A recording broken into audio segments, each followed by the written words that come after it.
Nuestro invitado de hoy se llama Daniel Flores, del Instituto de Astronomía de la Universidad Nacional Autónoma de México. Nos va a platicar de cómo Galileo desafió a los cielos al escribir la nueva mecánica celeste. La mecánica celeste no es una chica llamada Celeste que se dedica a componer coches, no vayan a creer. La mecánica celeste es una rama de la astronomía y la mecánica que, usando muchas matemáticas, estudia el movimiento aparente de las estrellas y los planetas vistos desde la Tierra. Muchos han desarrollado e impulsado la mecánica celeste, en particular Galileo. Los últimos 100 años fue como si hubiéramos estado esperando algo. Las ciudades son estrechas y también las mentes de la gente. Superstición y plaga, pero ahora lo sabemos. Todo se mueve. Ese es el diálogo con el que Brecht nos presenta la personalidad fiera de Galileo en su obra La vida de Galileo. El programa de hoy va de Galileo, de las estrellas y de cómo se mueven aparentemente vistas desde la Tierra. El zodiaco occidental, con figuras místicas como Aries, Sagitario o Virgo, se deriva del viaje de Jason y de mitos griegos como los trabajos de Hércules. Leo, por ejemplo, es un signo de fuego y se llama así porque Hércules se viste con la piel de león. Sin más preámbulos y antes de que mi ascendente se altere, comenzamos. Esto es Jóvenes en TV.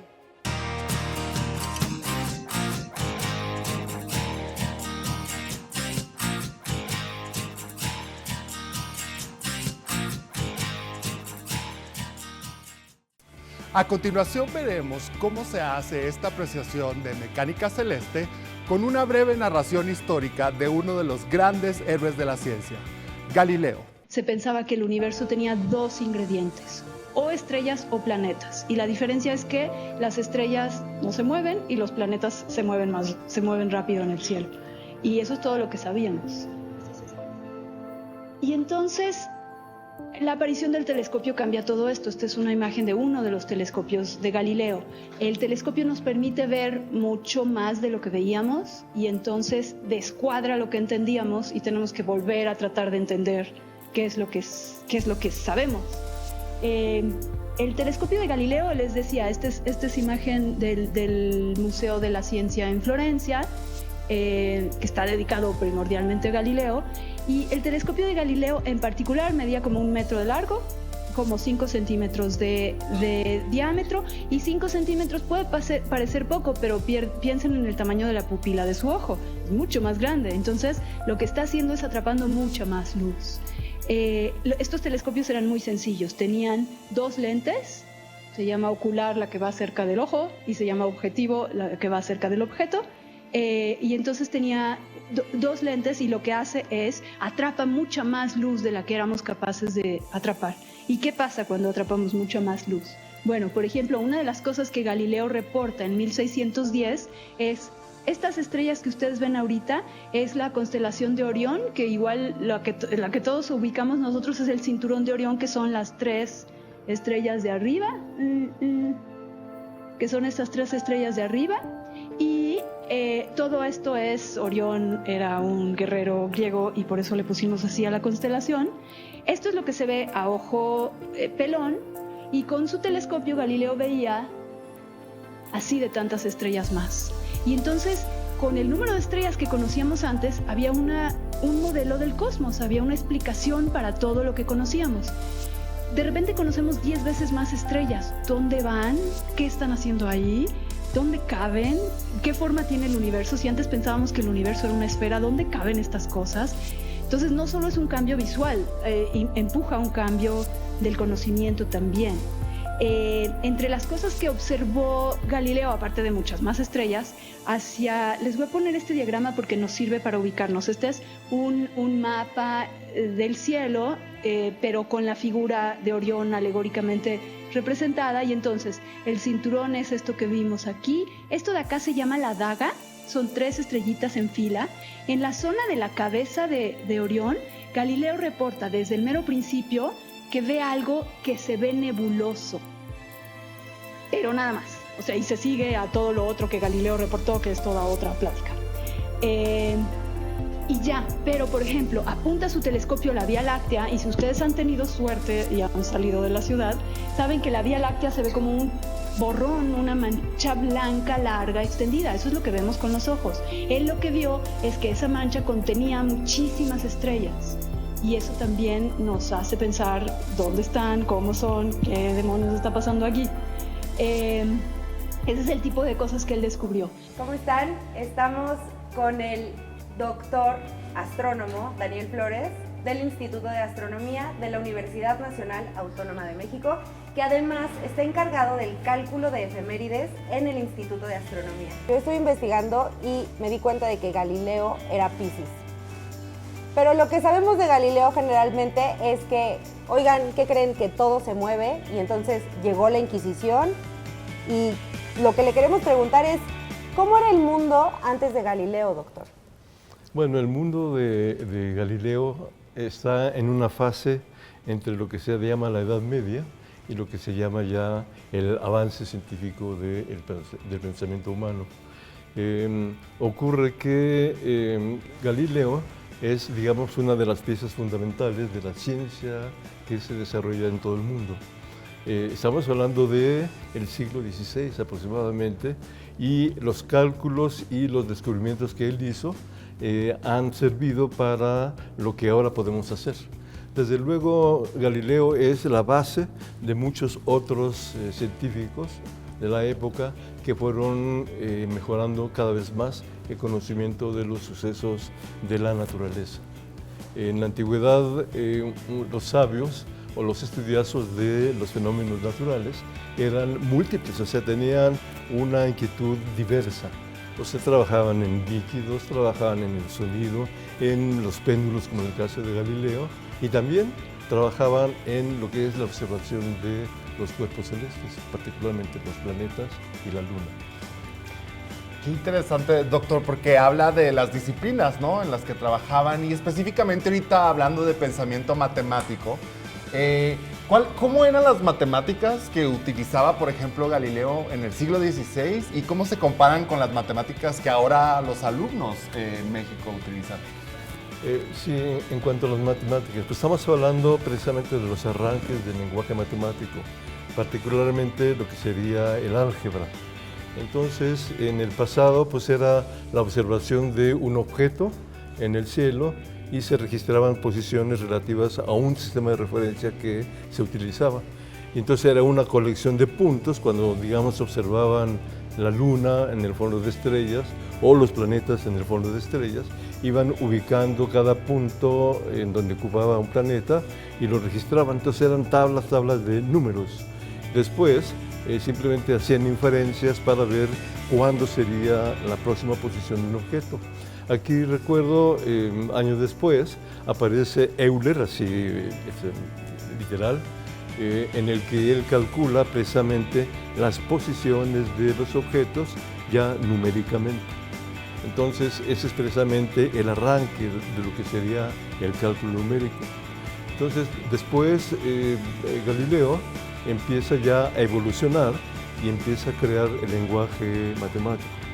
O sea, lo que a algunos estudiantes les molesta, estas representaciones de letras a números, ¡ay, qué problema! No. Simplemente es una generalización de un fenómeno que se observa en letras, y las letras se le pueden poner números para poder predecir la posición de objetos en diferentes épocas. Y súper interesante que ahora, por ejemplo, los chavos puedan utilizar la tecnología para hacer estos análisis numéricos muy rápido, ¿no?, con la tecnología, y que antes, en el siglo XVI, tardaban quizá años en poder hacer los mismos cálculos, ¿no? Claro, sí, exactamente. Eran años de cálculos, precisamente. Ahorita recuerdo cuando llego al instituto, después de un tiempo, un par de años, el director, que era en aquel entonces Arcadio Poveda, me dijo, ¿puede ayudarles a el cálculo de efemérides a los que estaban calculando? Ellos habían, digamos, provenido del Observatorio de Tacubaya y llegaron al Instituto de Astronomía, y por lo tanto el cálculo de las efemérides del anuario ellos lo hacían. Y entonces lo que hacían era la interpolación.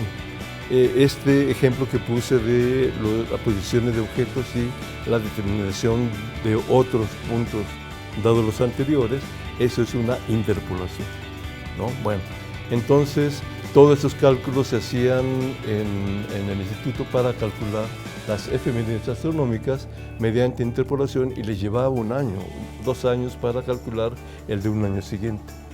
Y entonces esto realmente nos lleva a pensar en la utilidad del uso de las matemáticas desde el punto de vista de la notación algebraica, o sea, con letras. Entonces, no voy a insistir más en eso, pero la cuestión esta de la representación en fórmula matemática nos ayuda a predecir o nos ayuda a ver qué pasó con un objeto en su posición en el pasado. Claro, y doctor, recuperando estas nociones de observar y calcular, yo quiero decirles, empecé diciendo que Galileo era Piscis, pero no es casual, porque ahora hay como esta idea de yo creo en la astrología o yo no creo en la astrología. Y hay como debates, ¿no? No, yo soy Géminis, yo no creo en eso. Yo sí creo, Ernesto no cree. Pero la idea aquí es preguntarle, ¿cómo veía Galileo la astrología? Es algo importante, es algo interesante realmente. O sea, hay que visualizar que en el pasado la mente humana siempre trató de entender los fenómenos naturales. Todo lo que observaba, bueno, ¿por qué? Entonces, en el pasado, dada la falta de información de los sucesos, entonces se atribuían a algo que estaba ya, una divinidad. Entonces, la producción de ruido, la producción de, digamos, terremotos, movimiento de tierra, las olas, los vientos, era producido por alguien, ¿no? Entonces, en ese sentido, siempre había la visión de el ser que da viento, el ser que da el terremoto, el ser que produce lluvias, etcétera, etcétera. Con el paso del tiempo, cuando empieza a conocerse y a registrar datos, entonces empieza a interpretar porque los sucesos se repiten, ¿no? Entonces, cada año, más o menos en la misma época, se repetía un ciclón, por ejemplo. O cada año en la misma época venía una sequía, la época de secas en México. Entonces, todo eso se fue registrando y decían, el próximo año, más o menos en esta época, va a ocurrir lo mismo. Y ocurría, ¿no? Entonces, precisamente el éxito quizá vamos a hablar de la astronomía solamente, en el pasado de los astrónomos tratando de visualizar la posición de los objetos o del Sol, porque el Sol es el dador de vida en la Tierra. Doctor, ¿cómo veía Galileo la astrología? Bueno, la astrología habría que visualizarla en el sentido de que era una manera de explicar los fenómenos naturales. Entonces siempre estaba esta relación de que al observar un suceso natural, donde quiera que sea, era atribuido a alguien que lo producía. Entonces eso eran las primeras etapas del conocimiento dado por el pensamiento humano para explicar las cosas.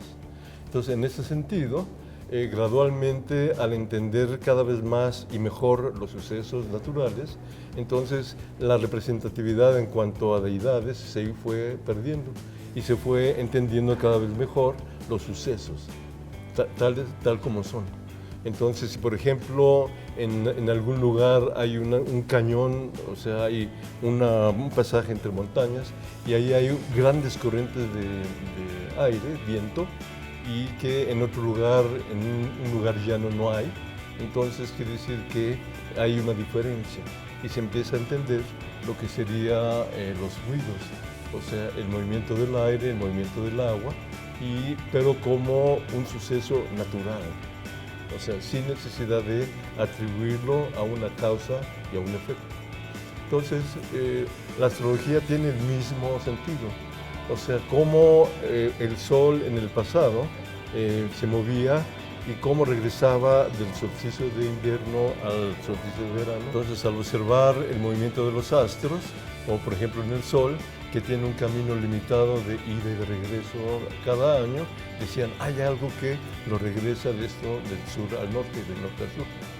Pero con el paso del tiempo y el registro de los datos y ver que se repetían, entonces ya se entendió mejor el suceso natural. Ya no era necesario ya no era necesario atribuirlo a algo o a alguien, ¿sí?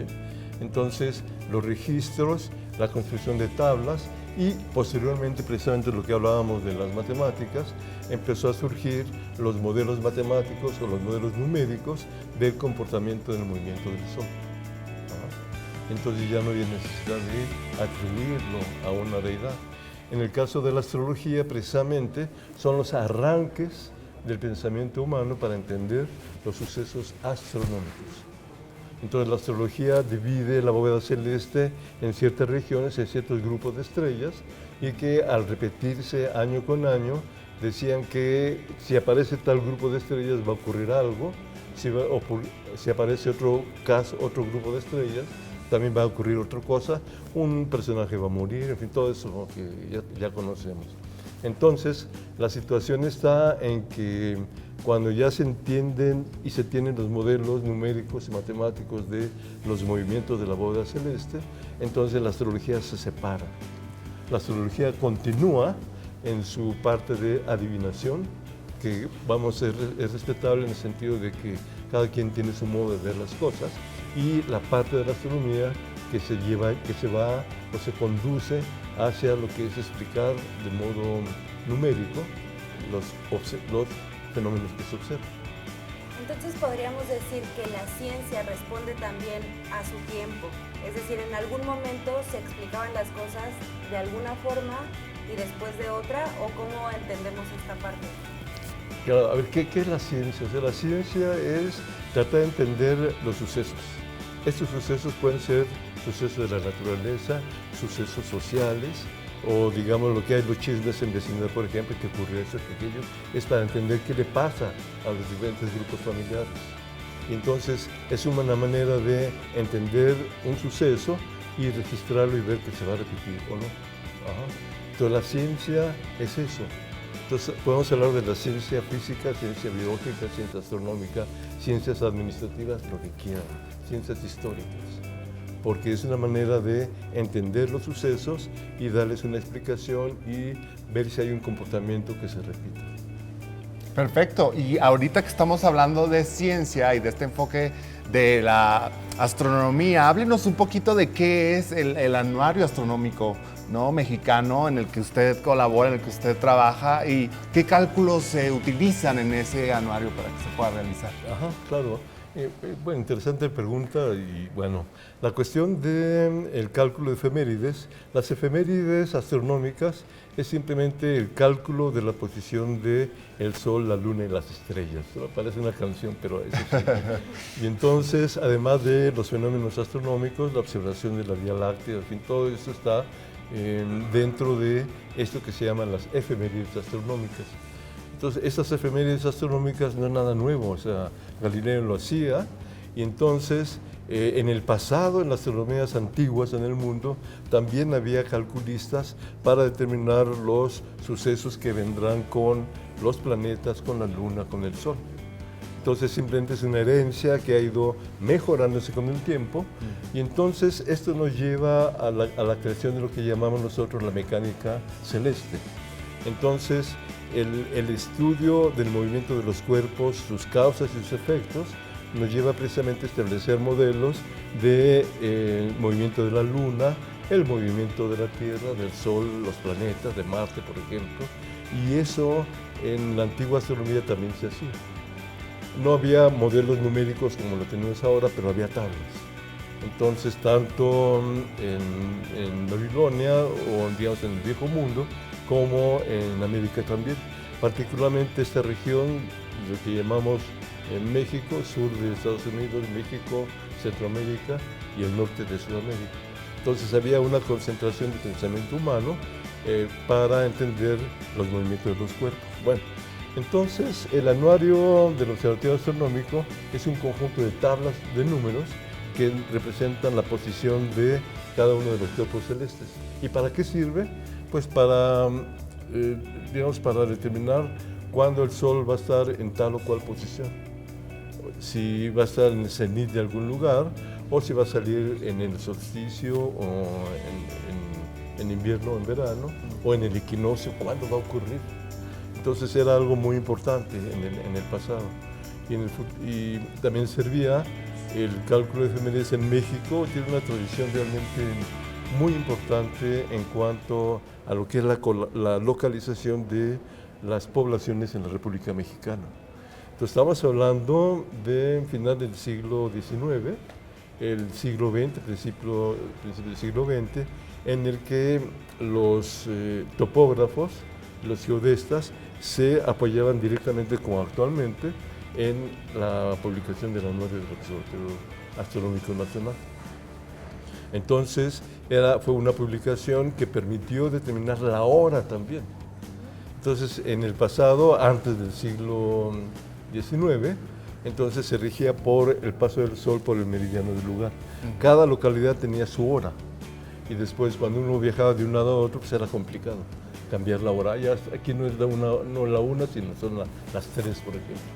Entonces, con la venida de los telégrafos y el observatorio en Tacubaya, se empezó a determinar la hora con la observación de pasos de estrellas y registrarlas, efemérides astronómicas.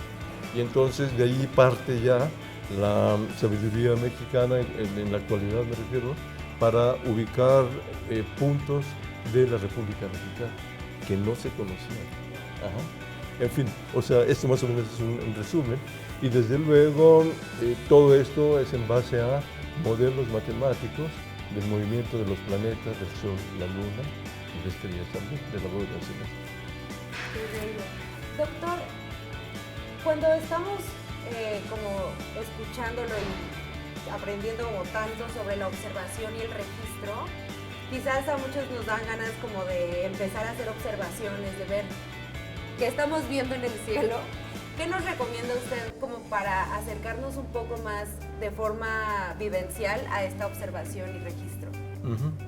Pues desde luego sería utilizar las efemérides astronómicas, porque eso nos permite ubicar el objeto de nuestro interés en el cielo. O sea, en qué época lo vamos a ver. Por ejemplo, si alguien quiere ver la constelación de Orión, no siempre se ve en todo el año, ¿no? Entonces, Orión es una constelación de invierno, junto con el Toro, con Géminis, con las Pléyades. Esos son en la época en que hay frío en México, claro, en el mundo también. Entonces, ¿y cómo saber eso? Pues consultando las tablas, ¿sí? Entonces, las tablas presentes, por eso se llama anuario, porque se determina la posición de los objetos a lo largo, día con día, a lo largo del año. Entonces, ahí nos dice cuándo un objeto va a estar arriba de nosotros, o sea, lo que llamamos la hora del paso por el meridiano. Muy interesante lo que nos platica de las efemérides de los planetarios digitales, y es muy interesante ver también, y usted qué opina podría decirnos entonces que Galileo, Kepler, Newton son como los antecesores o los que dieron pie a que ahora estemos estudiando esto con esta tecnología. Claro, definitivo. Entonces, tenemos siempre personas que se dedican a entender, o sea, por impulso natural. O sea, cada uno de nosotros tenemos un impulso por entender algo. Oye, pues para hablar de una obra de teatro, La desobediencia de Marte, en donde hay dos personajes que representan lo que en lucha libre se llamaría rudos contra técnicos. Estamos hablando de Kepler y estamos hablando de Tycho Brahe. Sí, fueron dos astrónomos extraordinarios que se reunieron en 1600 en el castillo de Benátek, en Bohemia. Kepler era el máximo intérprete de los cielos, un hombre joven entonces, 28 años, y tenía una gran cabeza teórica. Y Tycho Brahe era danés, era un gran excéntrico, muy rico, asesor del rey Rodolfo, un hombre mundano que había perdido la nariz en un duelo y la había sustituido por una nariz de oro y plata. Y era un científico experimental, era alguien que observaba el cielo y tenía las mejores tablas de medición de la época. Entonces, uno tenía los datos, Tycho Brahe, y el otro tenía la cabeza para interpretarlos. Se necesitaban mutuamente, pero al mismo tiempo recelaban el uno del otro, porque si predominaba uno sobre el otro, ganaría la gloria y además impondría su teoría del cielo. Entonces, de este conflicto surgió el desciframiento de las órbitas de los planetas. Eran dos amigos íntimos que al mismo tiempo eran enemigos. Me pareció que era una relación sumamente teatral. Entonces, si me atrevo a decir esto aquí a todos los personajes que nos observan, o sea, la pregunta es, ¿por qué estudiamos? ¿Para qué? ¿No? Y la respuesta simple y sencilla es para resolver problemas, nada más. Entonces, si alguien quiere estudiar medicina, va a estudiar para resolver problemas y a alguien le va a interesar lo que hace y lo contratan y trabaja ahí. Si alguien se dedica a la economía, entonces va a poder construir y explicar cosas y lo van a llamar para trabajar. Y así. Entonces, estudiamos para resolver problemas.